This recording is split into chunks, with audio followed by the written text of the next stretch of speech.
Audio Jungle.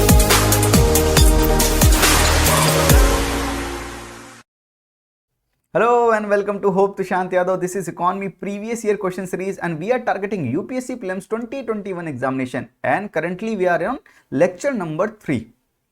Why we are doing this? Because prelims is a game of practice of facts, elimination technique, concept and common sense. Common sense की भी practice होनी जरूरी है because under tremendous pressure हमारा common sense work नहीं करता, वो work करे उसकी भी प्रैक्टिस होनी जरूरी है. तो हम ये सब प्रैक्टिस कर रहे हैं through previous year question because they are the window to the UPSC question maker. अगर आपने प्रीवियस ईयर क्वेश्चन की एनालिसिस की है तो आपको पता होगा कि किस टॉपिक को किस तरह से अप्रोच करना है, क्योंकि इंफॉर्मेशन बहुत है और आपको सेलेक्टिव इंफॉर्मेशन याद रखनी है. तो किस डायरेक्शन में दौड़ा जाए, किस डायरेक्शन में प्रिपेयर किया जाए किसी भी टॉपिक को, ये अगर पता करना है तो प्रीवियस ईयर क्वेश्चन सॉल्व कीजिए, आपको डायरेक्शन पता चल जाएगी. अगर आपकी डायरेक्शन सही हुई तो एक दिन डेस्टिनेशन में आप जरूर पहुंचेंगे. तो प्रीवियस ईयर क्वेश्चन आपकी डायरेक्शन को हमेशा यूपीएससी की तरफ अलाइन करके रखेंगे. इस बात से एग्री कर रहे हैं या नहीं आप कर रहे हैं? तो prelims is a game of practice and we are doing this practice through previous year question. In 2011, UPSC asked this question: the lowering of bank rate by the Reserve Bank of India leads to what? More liquidity in the market, less liquidity in the market, no change in the liquidity in the market, mobilization of more deposits by the commercial bank. बताइए इसका answer क्या है, आप बताइए comment box में.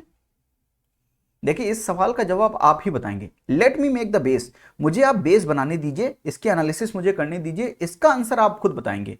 तो मैं आपको बेस बताता हूं, बेस क्या है. देखिए फाइनेंशियल मार्केट दो टाइप के होते हैं, एक मनी मार्केट, एक कैपिटल मार्केट. मनी मार्केट जो होता है उसको रेगुलेट करता है RBI, reserve bank of India. तो रेगुलेटर समझते हैं, रेगुलेटर मतलब जैसे फैन का रेगुलेटर, तो उसकी स्पीड को कंट्रोल करने के लिए उसको आप घुमाते हैं ना, उसे रेगुलेटर बोलते हैं आप. तो पूरे बैंकिंग सेक्टर को अगर रेगुलेट करना है तो किसका काम है? Reserve bank of India. तो पूरे बैंकिंग सेक्टर का, पूरे बैंकों का पापा है ये. तो रिजर्व बैंक ऑफ इंडिया पूरे बैंकिंग सेक्टर को रेगुलेट करता है. जैसे SEBI, security exchange board of India, पूरे कैपिटल मार्केट को रेगुलेट करता है. तो कैपिटल मार्केट को कौन रेगुलेट करता है? SEBI, security exchange board of India. तो फाइनेंशियल मार्केट दो टाइप के हैं, एक कैपिटल मार्केट, एक मनी मार्केट. मनी मार्केट मतलब शॉर्ट टर्म बात कर रहे हैं, शॉर्ट टर्म डेट की बात करते हैं. लॉन्ग कैपिटल मार्केट में हम लॉन्ग टर्म डेट की बात करते हैं या हम शेयर्स की बात करते हैं. तो हम उस पर अभी नहीं जाएंगे, वो दो टाइप के होते हैं, primary market and secondary market. ये हम कैपिटल मार्केट वाले में कभी जब एनालिसिस में आएंगे तो वहां पर समझेंगे. अभी हम मनी मार्केट के बारे में समझते हैं. कौन रेगुलेट करता है? Reserve bank of India. वैसे बैंक कैसे काम करते हैं? देखिए मनी मार्केट दो टाइप के होते हैं, एक ऑर्गेनाइज्ड एंड दूसरा अनऑर्गेनाइज्ड. अनऑर्गेनाइज्ड मतलब प्राइवेट मनी लेंडर्स. तो गांव में जब किसी को लोन चाहिए होता है तो मोटे मोटे सेठ के पास जाते हैं और वो बहुत ढेर सारा इंटरेस्ट रेट चार्ज करते हैं. 60% इंटरेस्ट रेट, 70% इंटरेस्ट रेट. मतलब अगर आप 100 रुपए का लोन ले रहे हैं तो आपको साल भर में 60 रुपए वापस करने हैं एज अ इंटरेस्ट. अभी बैंक कितना चार्ज करते हैं? 8%, 9%. पूरे साल भर में आपको 8-9 रुपए इंटरेस्ट के रूप में देना पड़ता है. लेकिन ये जो प्राइवेट मनी लेंडर्स होते हैं ये अनऑर्गेनाइज सेक्टर है. यहाँ पर इतने मोटे धन्ना सेठ बढ़ जाते हैं और आपसे खूब ढेर सारा इंटरेस्ट रेट चार्ज करते हैं. और दूसरे टाइप का होता है money market, organised money market, जिसमें कमर्शियल बैंक होते हैं, जैसे private sector, public sector, foreign banks, RRB, regional rural banks, state cooperative banks, जो कि तीन टाइप के हो सकते हैं, अर्बन, स्टेट या सेंट्रल. तो ये पूरा आपका स्ट्रक्चर है मनी मार्केट का. हम बेस से स्टार्ट कर रहे हैं इसलिए पूरा स्ट्रक्चर बताना बहुत जरूरी है. बैंक फंक्शन कैसे करते हैं आप समझिए इस चीज को, बहुत ही टेक्निकल तो नहीं है, नॉर्मल सी बात है. बैंक फंक्शन कैसे करते हैं? डिपॉजिटर, ये डिपॉजिटर हैं, तो डिपॉजिटर गया और बैंकों के पास अपना पैसा जमा करवाया. ठीक है, तो बैंकों के पास इसने अपना पैसा जमा कराया और जमा इसलिए करवाया क्योंकि इसको एक सेविंग इंटरेस्ट रेट बैंक वापस करेगा. तो कुछ इंटरेस्ट अमाउंट बैंक उसको उस पर इंटरेस्ट देगा. मान लीजिए 3 से 4% का इंटरेस्ट रेट बैंक इसको देता है. ठीक है, तो आपने डिपॉजिट कराया बैंक में पैसा, आपको उसका इंटरेस्ट रेट मिल रहा है, इसीलिए आप डिपॉजिट करा रहे हो. लेकिन ये बैंक क्या करता है? जिसको लोन की जरूरत होती है उसको लोन देता है. लोन देता है 10-11% में. तो आपसे जो डिपॉजिट लिया उस पर आपको लो इंटरेस्ट रेट चार्ज करके आपको अमाउंट दिया, और जिसको एडवांस किया लोन उस पर high rate of interest charge किया. तो जो 10-11 और 3-4% के बीच का जो अंतर है 6-7%, ये बैंक अपने एम्प्लॉय को सैलरी देने में, अपना प्रॉफिट रखने में और जितने भी फंक्शनल चीजें हैं उनमें खर्च करता है. तो बैंक फंक्शन ऐसे करता है. ये चीज समझ में आई? तो डिपॉजिट एक्सेप्ट करता है, उस पर लो इंटरेस्ट रेट देता है और लोन एडवांस करता है, उस पर high rate of interest charge करता है, और बीच का जो मार्जिन होता है उससे सभी इंप्लॉय को अपनी सैलरी देता है, जितने भी वर्क होते हैं वो करवाता है और अपना प्रॉफिट भी रखता है। तो बैंक ऐसे वर्क करते हैं। असेट और लाइबिलिटी क्या होती है, अब ये चीज समझिए। मैंने अपनी कार, एग्जांपल लीजिए, मैंने अपनी कार अपने दोस्त को दे दी थोड़े दिनों के लिए, मान लीजिए 10 दिनों के लिए अपने दोस्त को दे दी। तो जब तक मेरे दोस्त के पास मेरी कार है, ये उसकी जिम्मेदारी है कि वो मुझे कार 10 दिनों बाद वापस करे। ठीक है, तो जिम्मेदारी का मतलब ये उसकी लाइबिलिटी है। मतलब आपने किसी को कुछ दिया तो वो उसकी जिम्मेदारी है कि वो चीज आपको वो वापस करे, वो उसकी लाइबिलिटी है, क्योंकि वो उसकी चीज है नहीं। लेकिन आपने जो चीज दी है वो आपकी है, यानी वो आपका क्या है, असेट है। तो समझिए, जो चीज आपकी है वो आपका क्या है, असेट है, और जो चीज आपने किसी और से बोरो की है उसको लौटाना है आपको, वो आपकी क्या है, लाइबिलिटी है। इतनी चीज समझ में आई है नहीं आई? तो एकदम सिंपल भाषा में, असेट क्या है, जो चीज आपकी खुद की है। लाइबिलिटी क्या है, जो आपको किसी की चीज, किसी और की चीज है, आपको वापस करना है। अब बैंकों के लिए असेट लाइबिलिटी क्या है, अब ये समझते हैं, थोड़ा सा समझिए इस चीज को। आपने डिपॉजिट कराया, तो आप डिपॉजिट दो तरीके से करा सकते हैं। एक डिमांड डिपॉजिट होता है, समझिए इस चीज को, डिमांड डिपॉजिट होता है। एक होता है टाइम डिपॉजिट। डिमांड डिपॉजिट का मतलब यह है कि जिस दिन मेरा मन किया, जिस दिन मैंने बैंक से कहा कि लाओ मेरे पैसे वापस करो, मैंने डिमांड की, तो बैंक की मतलब लाइबिलिटी है कि वो उस चीज को वापस करे तुरंत। तो बैंक आपको उस चीज के लिए मना नहीं करेगा। आपने अगर डिमांड डिपॉजिट कराया है कि जब भी मैं आपसे पैसे वापस मांगूंगा बैंक, तो आप मुझे तुरंत पैसे वापस कर देना, इस तरह के डिपॉजिट को बोलते हैं demand deposit. What is time deposit? Time deposit like fixed deposit, FD जिसे हम कहते हैं। मैंने बैंक के पास गया और मैंने टाइम डिपॉजिट कराया। मैंने बैंक से कहा कि 1 साल के लिए लो मेरे ये 100 लाख रुपए, 100 लाख रुपीज आप रख लो, 1 साल के लिए मैंने आपके यहाँ फिक्स डिपॉजिट कर रहा हूं, मतलब 1 साल तक मैं आपसे मांगूंगा नहीं, और इनकेस मैंने मांग लिया तो आप penalty rate of interest charge कर सकते हैं। तो कहने का मतलब बैंक के पास दो तरह के डिपॉजिट हो सकते हैं। एक डिमांड डिपॉजिट, जो डिपॉजिटर डिमांड डिपॉजिट करा सकता है कि अपनी डिमांड पे पैसे वापस मांग सकता है। एक टाइम डिपॉजिट, एक फिक्स टाइम के लिए अपने डिपॉजिट को वो बैंकों के पास रख सकता है। समझे इस बात को? तो दो तरह के डिपॉजिट होते हैं। आपने अपना पैसा बैंकों के पास जमा किया, वो आपका है, तो वो आपके लिए क्या है, असेट है। और बैंकों को वो चीज वापस करनी है आपको, तो बैंकों के लिए क्या है, लाइबिलिटी है। लेकिन जब ये बैंक के पास पैसा आ गया, अब बैंक के पास है, बैंक किसी और को लोन दे रहा है, ये बैंक अपना पैसा समझ के किसी और को लोन दे रहा है। तो जब बैंक अपना पैसा समझ के किसी और को लोन दे रहा है, तो वो बैंक के लिए क्या है, जो एसेट, जो लोन दे रहा है, वो लोन क्या है, बैंक के लिए असेट है। और जिसको लोन दिया, ये उसकी जिम्मेदारी है कि बैंक को वापस करे, वो उसके लिए क्या है, इसके लिए क्या है, लाइबिलिटी है। वही सेम रुपीज जो होंगे, ये इसके लिए लाइबिलिटी बन जाएगी और बैंक के लिए एसेट हो जाएगी। लेकिन कॉन्टेक्स्ट समझिए, डिपॉजिट अगर आपने कराया तो आपका असेट है और बैंक की लाइबिलिटी है। लेकिन बैंक ने किसी को लोन दिया, तो लोन जिसको दिया उसकी लाइबिलिटी है कि बैंक को वापस करे, बैंक का असेट है। समझे इस बात को? ये चीज क्लियर है? असेट एंड लाइबिलिटी क्लियर है? ये demand deposit and time deposit clear है या नहीं? इतना क्लियर हो तो आगे चलें। अगर नेट डिमांड, एक चीज होती है एनडीटीएल, मैं समझाता हूं आपको, नेट डिमांड टाइम लाइबिलिटी। ये क्या होता है, नेट डिमांड टाइम लाइबिलिटी, यानी ये डिमांड टाइम लाइबिलिटी की बात कर रहा है, कुछ नेट की बात कर रहा है। अब इस चीज को समझेंगे, आगे भी हम समझ सकते हैं। अभी मैं थोड़ा सा ब्रीफ कर देता हूं। डिमांड टाइम लाइबिलिटी तो आप समझ गए कि जो डिमांड डिपॉजिट्स होते हैं और जो टाइम डिपॉजिट्स होते हैं, ये बैंकों के लिए लाइबिलिटी है। तो इसको हमने क्या बोल दिया, डिमांड प्लस टाइम लाइबिलिटी। तो डीटीएल तो आपको क्लियर होगा। ये नेट क्या है, नेट क्या है, मान लीजिए अब एसबीआई के पास 500 करोड़ रुपए हैं, तो एसबीआई ने क्या किया, अपना 100 करोड़ रुपए आईसीआई बैंक के पास फिक्स डिपॉजिट करवा दिया। तो एक बैंक ने दूसरे बैंक के पास जाकर अपना पैसा फिक्स डिपॉजिट करा दिया। तो जब वो दूसरे बैंक के पास फिक्स डिपॉजिट करा दिया, तो एनडीटीएल क्या होता है, एनडीटीएल होता है डीटीएल, डिमांड टाइम लाइबिलिटी जो होती है बैंक की, उसमें आप जो दूसरे बैंकों के साथ आपने एफडी बना दिया है उसको आप माइनस कर दीजिए। क्यों माइनस कर दीजिए? क्योंकि आपने दूसरों बैंकों के पास जाकर वो पैसा 100 करोड़ रुपए आपने जमा कर दिया है। तो वो 100 करोड़ रुपए दूसरे बैंक के डीटीएल, डिमांड टाइम लाइबिलिटी में इंक्लूड हो जाएगा। तो आप कैसे निकालना पड़ेगा, नहीं तो डबल काउंटिंग की मिस्टेक हो जाएगी। समझ रहे हैं इस बात को या नहीं? तो नेट डिमांड टाइम लाइबिलिटी क्या हुई, डिमांड टाइम लाइबिलिटी से आप फिक्स डिपॉजिट आपने एक बैंक ने जो दूसरे बैंक के साथ करवाया है या किसी और बैंक के साथ करवाया है, उसको माइनस कर दीजिए। उसको बोलेंगे net demand time liability.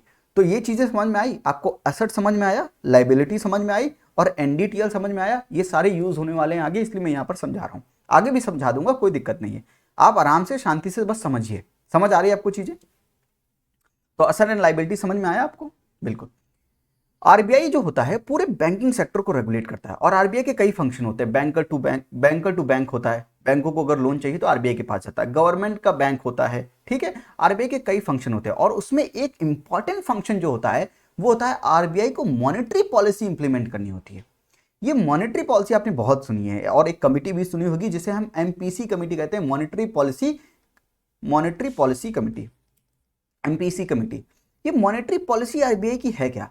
Monetary policy का मतलब है आरबीआई की दो ऑब्जेक्टिव, इन्फ्लेशन को कंट्रोल में रखना है और ये ध्यान में रखते हुए कि इकोनॉमिक ग्रोथ हैम्पर ना हो। तो इकोनॉमिक ग्रोथ हैम्पर ना हो इस तरह से इन्फ्लेशन को कंट्रोल करना है, ये आरबीआई की मॉनेटरी पॉलिसी है। इन्फ्लेशन क्या होता है? अगर आप इन्फ्लेशन, आप देखिए स्टेप बाय स्टेप जाएंगे। मॉनेटरी पॉलिसी क्या है आरबीआई जो इंप्लीमेंट करता है? इन्फ्लेशन को कंट्रोल करना है। इन्फ्लेशन को कैसे कंट्रोल करना है? 2 से 6% के बीच में रखना है, ठीक है। लेकिन इन्फ्लेशन क्या है ये भी समझ लेते हैं। अब इन्फ्लेशन क्या, फीलिंग लीजिए कैसे। मान लीजिए ये एक व्यक्ति है जो अनियन बेच रहा है, प्याज बेच रहा है, खूब ढेर सारे प्याज इसके पास नहीं है, केवल 2 किलो प्याज है, ठीक है। 2 किलो प्याज है और पूरे दुनिया में केवल 2 किलो प्याज है, केवल इसी के पास है, ठीक है। और पूरी दुनिया में केवल 5 लोग हैं। और समझिए एग्जाम्पल है, ये हाइपोथेटिकल एग्जाम्पल है, केवल आपको एक फील दिलाने के लिए। ये 5 लोग हैं और ये पैसे इनके पास बहुत ढेर सारे, खूब ढेर सारे पैसे हैं पांचों के पास। लेकिन ये बस किस्मत ये है कि ये पैसे खा नहीं सकते, खाना इनको प्याज ही है। अब ये प्याज के पास अप्रोच करेंगे अनियन खरीदने के लिए।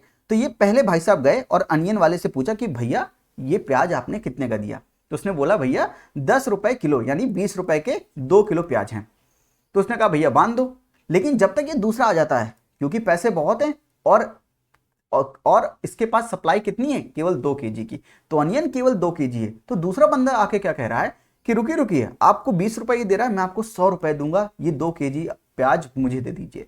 तीसरा आगे कहता है मैं आपको 1000 रुपए दूंगा, ये 2 केजी प्याज मुझे दे दीजिए। चौथा आगे कह रहा है कि मैं 10 लाख रुपए दूंगा आपको, ये 2 केजी प्याज मुझे दे दीजिए। पांचवा कह रहा है मैं आपको 1 करोड़ रुपए दूंगा, ये 2 केजी प्याज आप मुझे दे दीजिए।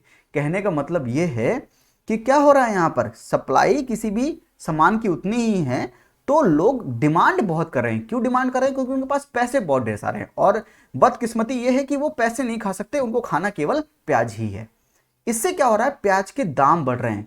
तो इन्फ्लेशन का मतलब होता है increase, rise in the price of commodity, commodity के प्राइस में इंक्रीज हो जाना। तो 10 रुपए की किलो की चीज आपको 1 लाख तक पहुंच गई, तो वही एक चीज प्याज 10 रुपए की जो मिल रही थी आज 1 लाख रुपए की मिल रही है। क्या हुआ? Rise in the price. इसे बोलते हैं इन्फ्लेशन या मुद्रास्फीति। समझिए इस चीज को। और एक चीज और है इन्फ्लेशन में, या तो आप rise in the price of commodity बोल दीजिए या दूसरी चीज बोल दीजिए कि रुपए की, आपकी करेंसी जो है यानी रुपए है जो, उसकी परचेजिंग पावर कम हो गई है। ये परचेजिंग पावर क्या होती है भाई? परचेजिंग पावर का मतलब होता है कि रुपए की खरीदने की क्षमता कम हो गई। कैसे कम हो गई है? पहले आप एक नोट लेके गए 20 रुपए की, आपने उसको दिया और 2 केजी आलू लिए। अब आप पूरा अटैची भर के नोट लेके जा रहे हो, 1 करोड़ रुपए लेके जा रहे हो, तब आपको 2 केजी आलू मिल रहा है।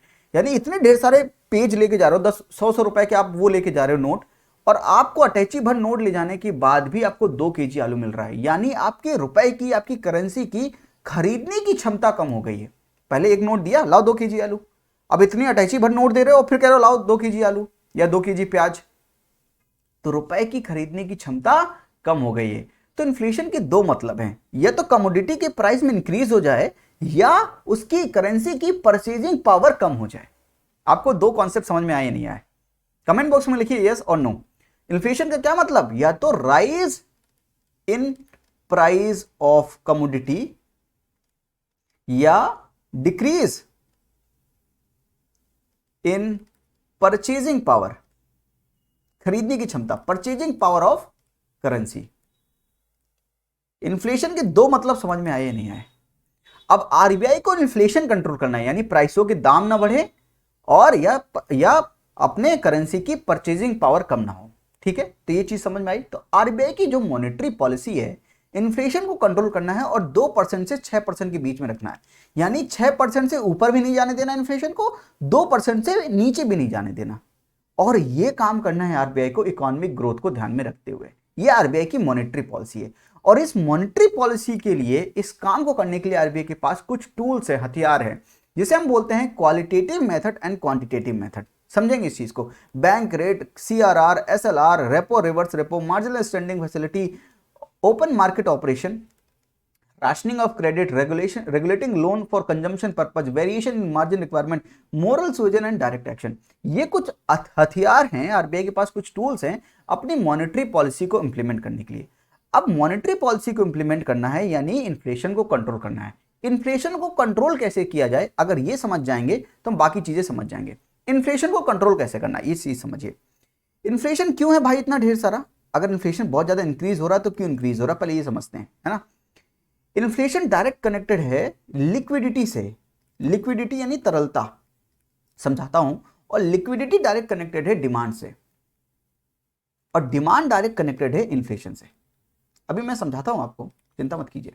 देखिए, अब बैंक क्या करते हैं, आपको क्रेडिट देते हैं, बहुत ढेर सारा क्रेडिट देते हैं, यानी लोन देते हैं। लोन क्रेडिट एक ही बात है, ठीक है। बैंकों ने आपको बहुत ढेर सारा लोन दिया, आपके पास लोन दिया तो आपके हाथों में पैसे आए, यानी आपके हाथों में लिक्विडिटी इंक्रीज हुई। अगर बैंकों ने खूब ढेर सारा पैसा लोगों को देना शुरू कर दिया तो मार्केट में, इकोनॉमी में लिक्विडिटी इंक्रीज हो जाएगी। क्यों? क्योंकि कैश का अमाउंट इंक्रीज हो जाएगा, आपके हाथ में खूब ढेर सारे पैसे होंगे। जब आपके हाथ में पैसे होंगे ज्यादा तो आप डिमांड ज्यादा करोगे। जब आप डिमांड ज्यादा करोगे तो सप्लाई तो उतनी ही है और आप डिमांड ज्यादा करने लगे। याद है कि इस अनियन का सप्लाई उतनी ही है, आप डिमांड बहुत ढेर सारी कर रहे हो। जब आप डिमांड बहुत ढेर सारी करोगे तो इन्फ्लेशन इंक्रीज होने लगेगा, चीजों के दाम बढ़ने लगेंगे। तो लिक्विडिटी अगर इंक्रीज हुई मार्केट में तो डिमांड इंक्रीज होगी और हेंस इन्फ्लेशन इंक्रीज होगा। तो अगर किसी तरह से अगर आरबीआई को इन्फ्लेशन को कंट्रोल करना है तो बैंकों के द्वारा दिए जाने वाले क्रेडिट को यानी लोन को कंट्रोल कर ले, तो आरबीआई अपनी मॉनेटरी पॉलिसी को इंप्लीमेंट कर सकता है। आरबीआई अगर बैंकों के द्वारा जो क्रेडिट दिया जा रहा है उस पर उसका नियंत्रण, कंट्रोल हो जाए तो आरबीआई इन्फ्लेशन को कंट्रोल कर सकता है। कैसे? बैंक अगर कम क्रेडिट देंगे तो लोगों के हाथ में पैसे कम आएंगे, लोगों के हाथ में पैसे कम आएंगे, वो डिमांड कम करेंगे, डिमांड कम करेंगे, इन्फ्लेशन कम हो जाएगा। आप समझ रहे हैं? ये चीज जो है ये इतनी टेक्निकल नहीं है, बहुत नॉर्मल है, आप समझने की कोशिश कीजिए। केवल गेम किस चीज का, लिक्विडिटी का है। अगर लिक्विडिटी किसी तरह से इकोनॉमी में कंट्रोल हो गई तो इन्फ्लेशन अपने आप कंट्रोल हो जाएगा। लिक्विडिटी कंट्रोल करना है तो आरबीआई को कंट्रोल करना होगा कि बैंक कितना लोन दे रहे हैं लोगों को। अगर बैंक लोन बहुत ढेर सारा लोगों को दे रहे हैं तो जाहिर सी बात है इकोनॉमी में एक लिक्विडिटी बढ़ेगी। लिक्विडिटी बढ़ेगी, हाथ में पैसा आया, आप डिमांड करना शुरू कर दिए। अब मान लीजिए एक चीज समझिए, यहां पर अगर बैंक आपको 6-7% पे लोन दे रहा है तो आप वो लोन लेना चाहोगे, लेकिन अगर बैंक आपको 20% पे लोन दे रहा है तो आप लोन नहीं लेना चाहोगे। तो 20% पे आप लोन नहीं लोगे तो आप क्या सोचोगे कि यार ऐसा करते हैं कि 20% पे अभी लोन मिल रहा है तो हम लोन नहीं लेते हैं, तो लिक्विडिटी इकोनॉमी में डिक्रीज हो जाएगी। तो जो चीज के आप डिमांड करने वाले थे अब आप उसको डिले कर दोगे। हो सकता है अगर आपको बाइक खरीदनी है, 2 लाख रुपए की बाइक है और ईएमआई भरना पड़ा आपको 20% के हिसाब से, तो आप उस डिसीजन को डिले कर दोगे कुछ दिनों के लिए। यार जब हमको बैंक 7-8% की ईएमआई पर देगा तब मैं खरीद लूंगा, तो आपने डिसीजन को डिले कर दिया, तो बाइक की डिमांड में डिक्रीज हो जाएगी। तो बाइक की डिमांड कम होने लगेगी तो बाइक की प्राइसेस कम हो जाएंगे। कहने का मतलब पूरा यह है कि आरबीआई अपनी मॉनेटरी पॉलिसी को इंप्लीमेंट करने के लिए बैंकों के द्वारा जो दिया गया हुआ क्रेडिट है उसको कंट्रोल कर ले, और उसको कंट्रोल करके लिक्विडिटी कंट्रोल कर ले और हेंस इन्फ्लेशन कंट्रोल कर ले। ये पूरा आपको कथा समझ में आई? इतनी बड़ी स्टोरी समझ में आई? नहीं आई? अब ये इसे क्रेडिट कंट्रोलर क्यों कहा गया? ये आरबीआई के कुछ टूल्स हैं, इनसे बैंकों के द्वारा क्रेडिट कंट्रोल करता है। क्रेडिट मतलब बैंकों के द्वारा जो लोन दिया जाता है। क्रेडिट कंट्रोल करने के 2 तरीके हैं, क्वांटिटेटिव मेथड और क्वालिटेटिव मेथड। क्वांटिटेटिव मेथड का मतलब होता है कि उसकी क्वांटिटी में चेंज करके, यानी जैसे बैंक रेट अगर 3.25 है तो उसको बढ़ा के 6% कर दिया, क्वांटिटी में चेंज कर दिया, समझे? और इनकी क्वालिटी में चेंज करेंगे। तो सब कुछ तो आज हम नहीं पढ़ पाएंगे, जो आज के क्वेश्चन से रिलेटेड है वो मैं आपको समझाता हूं। जैसे कि बैंक रेट, बैंक रेट अगर एकदम क्रूड टर्म्स में समझे, एकदम नॉर्मल मतलब एकदम नॉर्मल लैंग्वेज में समझे, तो आरबीआई अगर बैंकों को लोन की जरूरत पड़ी तो बैंक आरबीआई के पास लोन लेने गए तो आरबीआई ने जिस रेट ऑफ इंटरेस्ट पे बैंक को लोन दिया, मान लीजिए 4% पे अगर उसको लोन दिया बैंकों को, तो उस 4% को बोलेंगे बैंक रेट। तो जिस रेट ऑफ इंटरेस्ट पे बैंकों को लोन देता है आरबीआई, उसको बोलते हैं बैंक रेट। बहुत ही सिंपल टर्म्स में समझिए। तो bank rate is the interest rate charge by the RBI on the loans given to the banks for the longer term. अब ये बैंक रेट से किस तरह से हम लिक्विडिटी या इन्फ्लेशन कंट्रोल करता है ये समझते हैं। तो हम हर क्वांटिटेटिव, हर हथियार को समझेंगे, आरबीआई के टूल्स को समझेंगे और ये समझेंगे कि वो बैंक रेट से कैसे लिक्विडिटी को चेंज करेगा और कैसे इन्फ्लेशन को कंट्रोल करेगा। समझते हैं। मान लीजिए ये जो सेंट्रल बैंक है, आरबीआई है, समझिए, इससे समझिए, ये 4.25% पे लोगों को, बैंकों को लोन दे रहा है। यानी ये बैंक रेट क्या है? 4.2%। तो बैंकों को लोन दिया 4.2% में सेंट्रल बैंक यानी आरबीआई ने। अब अगर आरबीआई सेंट्रल बैंक को माफ कीजिएगा, बैंकों को 4.25% पे लोन मिल रहा है, तो बैंक आगे जो लोन देंगे अपने कस्टमर को वो 10.5% पे देंगे, क्योंकि उनको बीच का मार्जिन चाहिए। अपनी भी तो उनको पूरा बैंक चलाना है, उसकी फंक्शनिंग चलानी है, एम्प्लॉय को सैलरी देनी है, अपना प्रॉफिट भी तो रखना है, तो इसी का तो मार्जिन देखता है। तो आरबीआई ने बैंकों को 4.25% पे लोन दिया, तो बैंक जो लोन देंगे कस्टमर को वो ज्यादा पर देंगे, 10.5% पे देंगे और उसके मार्जिन से काम चलाएंगे। ठीक है।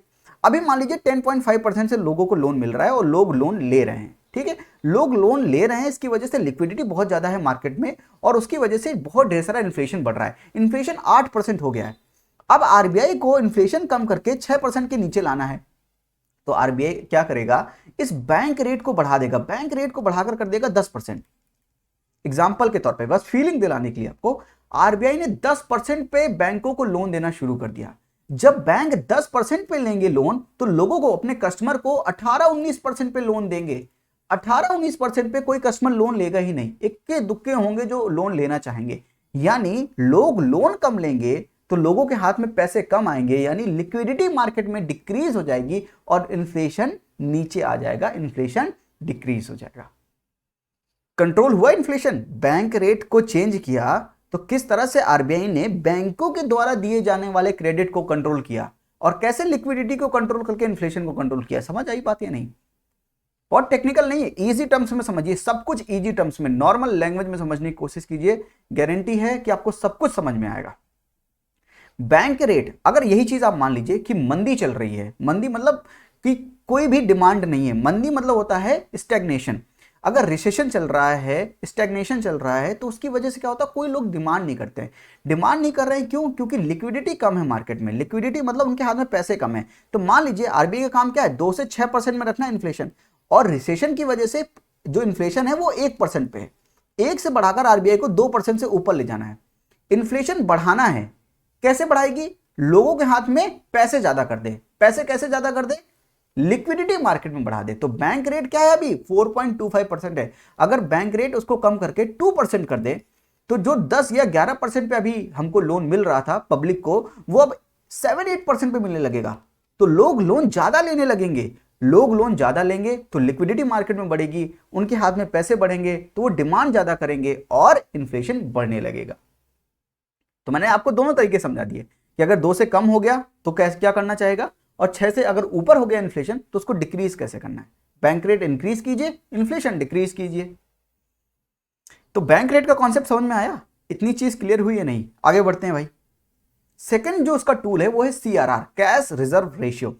कैश रिजर्व रेशियो क्या होता है, इधर से समझते हैं। कैश रिजर्व रेशियो, तो आपके पास, बैंकों के पास नेट डिमांड टाइम लायबिलिटी आई। नेट डिमांड टाइम लायबिलिटी क्या थी?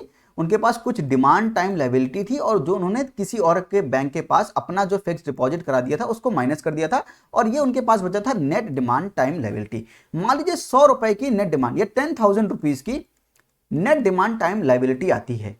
तो आरबीआई बैंकों से कहता है कि ऐसा कीजिए, कुछ परसेंट, यानी मान लीजिए 3% आप मेरे पास जमा कर दीजिए, तो आरबीआई के पास डिपॉजिट कर दीजिए। अरे कंटिंजेंसी में तो आरबीआई काम आएगा ना। अब आरबीआई के पास पैसे कैसे आएंगे? तो भाई बैंकों से ही पैसे लेके रखेगा और फिर बाद में जब बैंकों को जरूरत पड़ेगी तो बैंकों को वो देगा। किस पे? बैंक रेट पे दे सकता है, रेपो रेट पे दे सकता है, हम पढ़ेंगे आगे।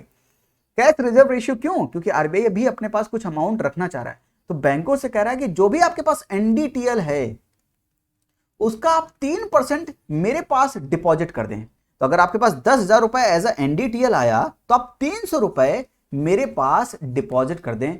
इसको बोलते हैं सीआरआर, कैश रिजर्व रेशियो। ये चीज समझ आई या नहीं आई? तो कैश रिजर्व रेशियो क्या है? कुछ फिक्स्ड अमाउंट आरबीआई के पास जमा कर दो, इसे बोलते हैं कैश रिजर्व रेशियो। और कैश रिजर्व रेशियो से इन्फ्लेशन कैसे कंट्रोल हो सकता है, ये समझाना है मुझे आपको। समझ रहे हैं इस बात को? तो मान लीजिए अभी 3% है, यानी 300 रुपए आरबीआई के पास डिपॉजिट कर दिया, तो लोन देने के लिए 9,700 रुपए, 9,700 रुपीज बचे, जो कि बैंक लोगों को लोन दे सकता है। ठीक है, अब आरबीआई ने क्या किया, इस 3% से बढ़ाकर 20% कर दिया सीआरआर। 20% अगर करेगा तो कितने हजार रुपए हो गए? 2,000 रुपए।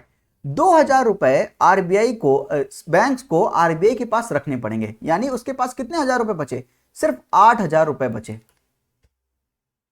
ये चीज समझ रहे हैं? 8,000 रुपए का ही सिर्फ अब लोन दे पाएंगे बैंक।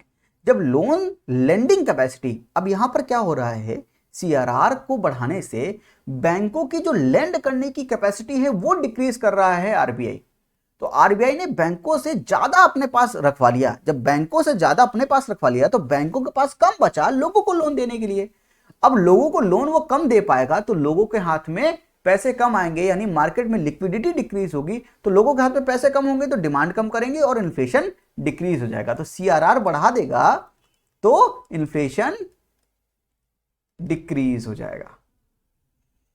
आप समझ रहे हैं कैसे?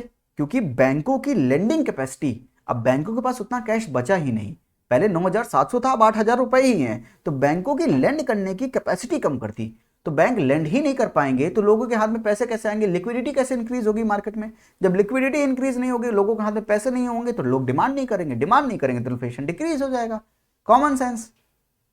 और हर चीज हम यहां पर कॉमन सेंस से ही पढ़ेंगे। तो सीआरआर आपको क्लियर हुआ? सीआरआर की मदद से कैसे आरबीआई ये इन्फ्लेशन कंट्रोल करता है और मॉनेटरी पॉलिसी को इंप्लीमेंट करता है। अब समझिए एसएलआर, स्टैट्यूटरी लिक्विडिटी रेशियो। अब आरबीआई भाई साहब कहते हैं कि आपने मेरे पास तो 3% यानी 300 रुपए जमा करवा दिया, लेकिन कभी ऐसा हो सकता है कि बैंक रन हो जाए। बैंक रन होता है जब उसके डिपॉजिटर जो होते हैं सब आकर अपना मनी, जो डिमांड डिपॉजिट कराया, उसको डिपॉजिट जो कराया है, डिमांड डिपॉजिट जो कराया है, उसको वो मांगने लगते हैं, उसकी डिमांड करने लगते हैं।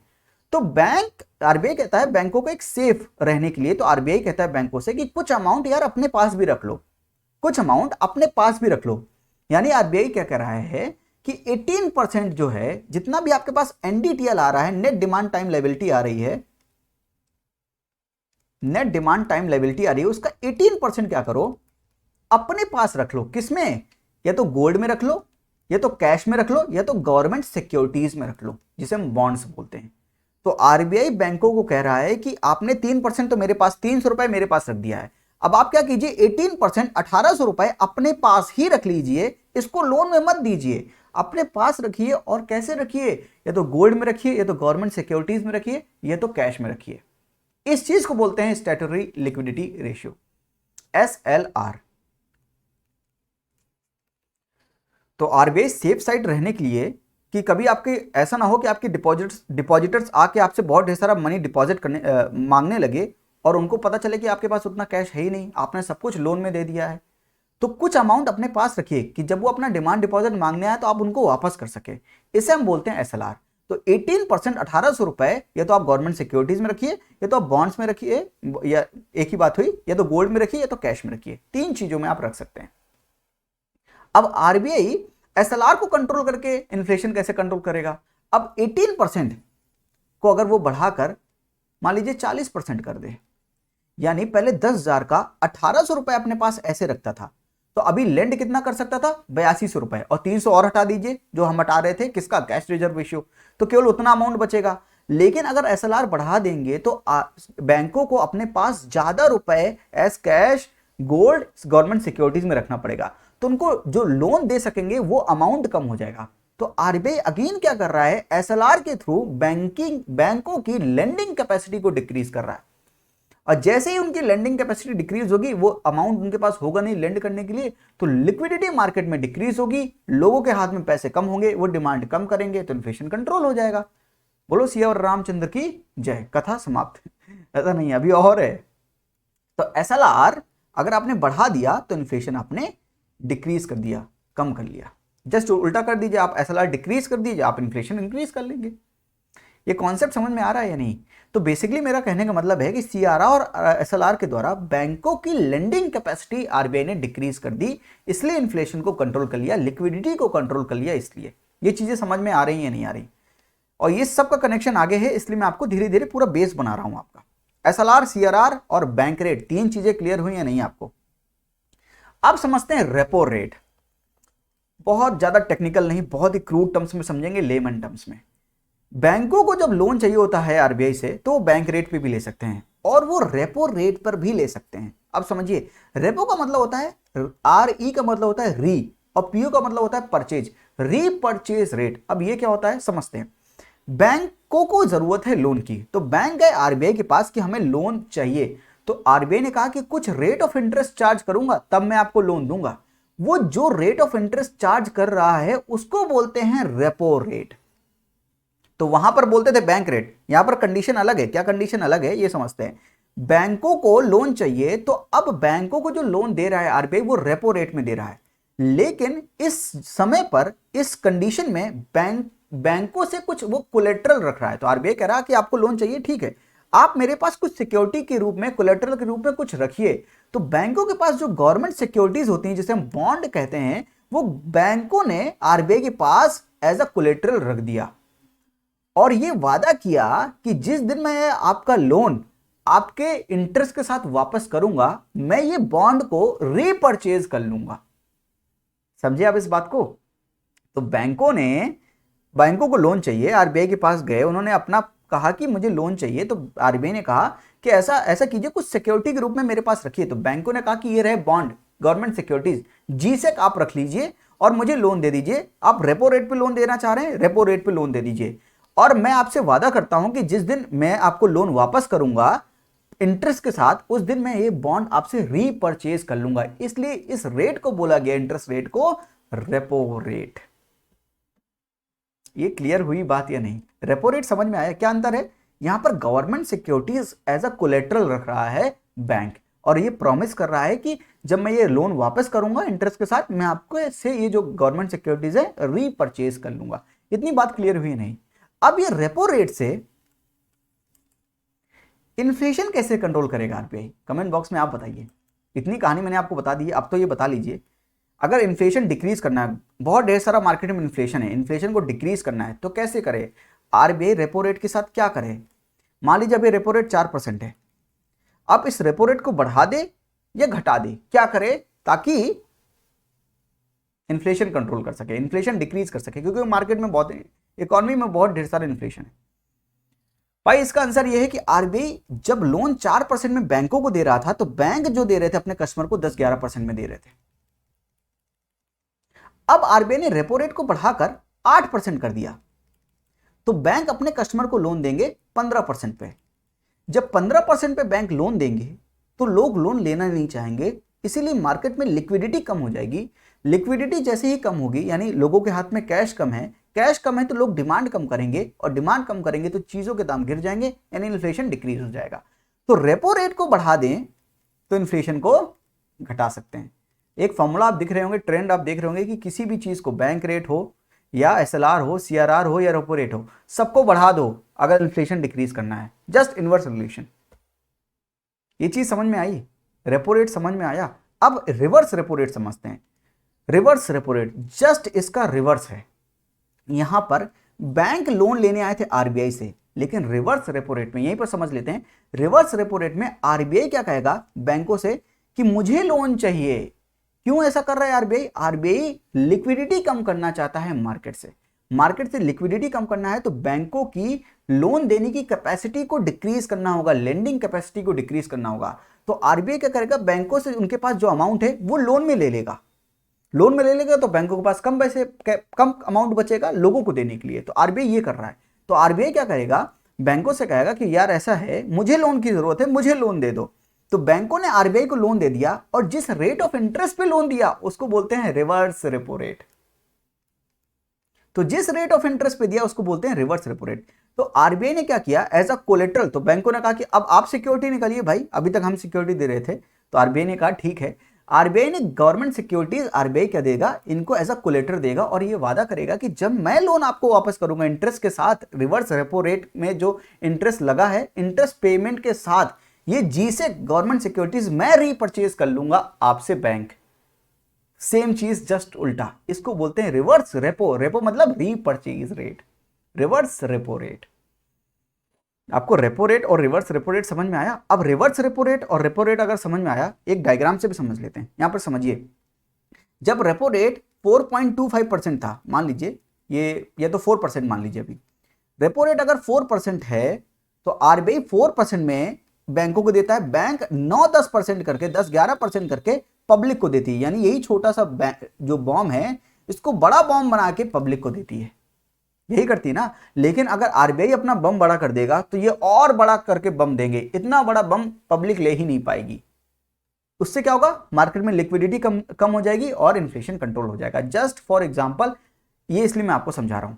रिवर्स रेपो रेट क्या है, बैंकों के पास इतने ढेर सारे लड्डू हैं, यानी बैंकों के पास ये लड्डू जो है कैश है, तो आरबीआई ने ये लड्डू बैंकों से खींच लिए। क्यों? लोन में ले लिया उनका कैश रिवर्स रेपो रेट पे, तो बैंकों के पास एक ही लड्डू बचा पब्लिक को देने के लिए।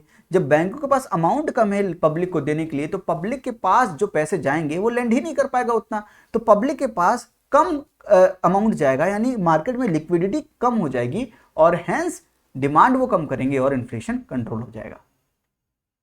तो ये रिवर्स रेपो रेट और समझे इस बात को या नहीं समझे आप? Repo rate and reverse repo rate. Repo rate में क्या हो रहा है, यहां पर आरबीआई रेपो रेट बढ़ाकर बैंकों के द्वारा जो लोन दिया जा रहा है उसको महंगा कर दे रहा है, और रिवर्स रेपो रेट में बैंकों की लेंडिंग कैपेसिटी को डिक्रीज कर देता है, क्योंकि उनसे वो लोन खींच लेता है, उनसे उनका कैश खींच लेता है अपने पास।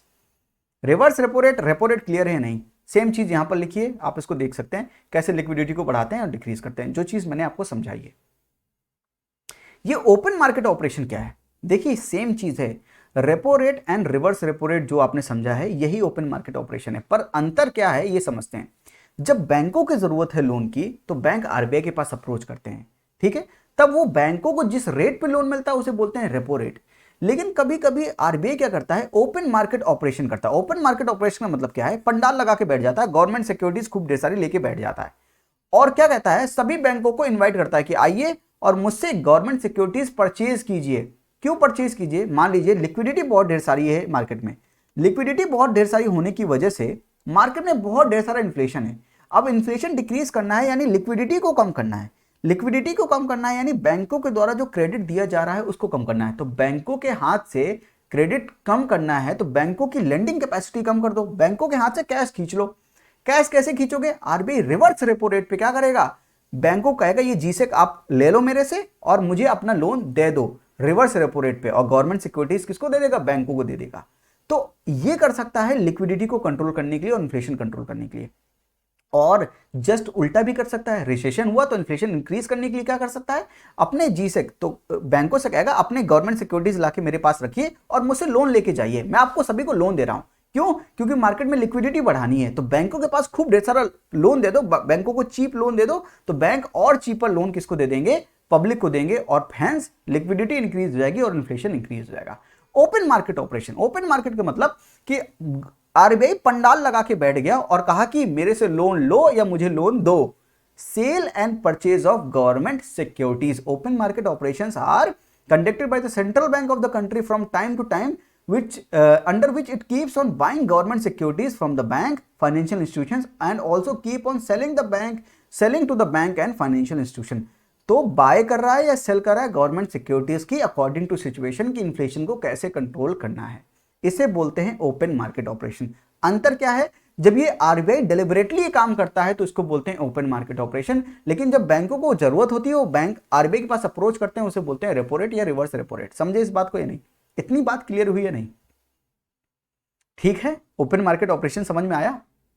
ये वही चीज है जो मैंने बताया कि ओपन मार्केट ऑपरेशन से कैसे लिक्विडिटी कंट्रोल कर सकते हैं। अब आइए 2011 के सवाल पर। अब ये सवाल आपसे लग जाना चाहिए सर, आपको कमेंट बॉक्स में आंसर लिखना है, ये कंपलसरी है। आप अगर क्लास अटेंड कर रहे हैं तो प्लीज मेरा आपसे दरख्वास्त है कि इसका आंसर आप लिखिए। अगर बैंक रेट को कम कर दें तो मार्केट में लिक्विडिटी बढ़ जाएगी, कम हो जाएगी, क्या होगा? ये ऑप्शन बताइए आप। बैंक रेट आपने कम कर दिया तो बैंक जो होंगे वो और चीप लोन आरबीआई से चीपर लोन ले सकेंगे। जब चीपर लोन ले सकेंगे तो आरबीआई से खूब बैंक लोन लेंगे और पब्लिक को खूब लोन देंगे, तो लिक्विडिटी इंक्रीज होगी या डिक्रीज होगी?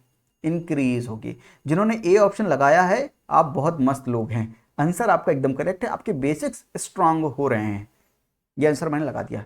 दूसरा पढ़िए, an increase in the bank rate generally indicates क्या? Market rate of interest is likely to fall, central bank is no longer making loans to commercial bank, central bank is following an easy money policy और tight money policy. क्या follow कर रहा है central bank? तो bank rate increase कर दिए, तो bank rate पहले 4% था, मान लीजिए 4.25% था, उसको बढ़ाकर 8% कर दिया। 8% कर दिया तो बैंक जो होंगे वो आरबीआई से लोन लेना ही नहीं चाहेंगे। जब लोन लेना ही नहीं चाहेंगे तो बैंकों के पास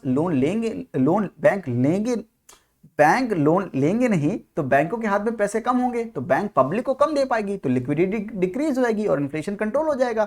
समझ रहे हैं इस बात को? तो बैंक रेट बढ़ाओगे तो मार्केट में लिक्विडिटी कम कर रहे हो, तो बैंक रेट बढ़ाकर 8% पे आरबीआई बैंकों को लोन दे रहा है, तो आरबीआई के लिए वो पैसा बहुत ज्यादा क्या है, महत्वपूर्ण है, इंपॉर्टेंट है, वो देना नहीं चाहता है, वो डियर है आरबीआई का। यानी आरबीआई क्या फॉलो कर रहा है? Tight money policy. आरबीआई अपना पैसा देना ही नहीं चाह रहा बैंकों को, लिक्विडिटी डिक्रीज करना है मार्केट में। इजी मनी पॉलिसी का मतलब क्या होता है कि आरबीआई आराम से इंटरेस्ट, मतलब कम इंटरेस्ट रेट पे क्या करे, बैंकों को लोन देता रहे। इजी मनी, आराम से ले जाओ मेरे से, आराम से, मैं आपको दूंगा ही नहीं, कंजूस हूं। Tight money policy. तो आरबीआई बैंक रेट बढ़ा के क्या फॉलो कर रहा है? D, central bank is following tight money policy. ठीक है, ये सवाल आपसे लग रहे हैं?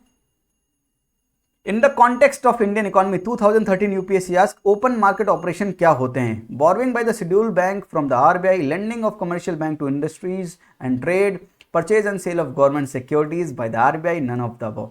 भाई जिसने ये सवाल नहीं लगाया आज की क्लास मेरे लिए तो अनसक्सेसफुल हो गई और आपके लिए भी अनसक्सेसफुल है, क्योंकि अगर मैं आपसे ये सवाल नहीं लगवा पाया इतनी देर से गला फाड़ फाड़ के, तो फिर मेरा पढ़ाना व्यर्थ है। आप इसका आंसर जरूर लिखिए ऑप्शन कमेंट बॉक्स में प्लीज। क्या है open market operation? Purchase and sale of government securities by the RBI.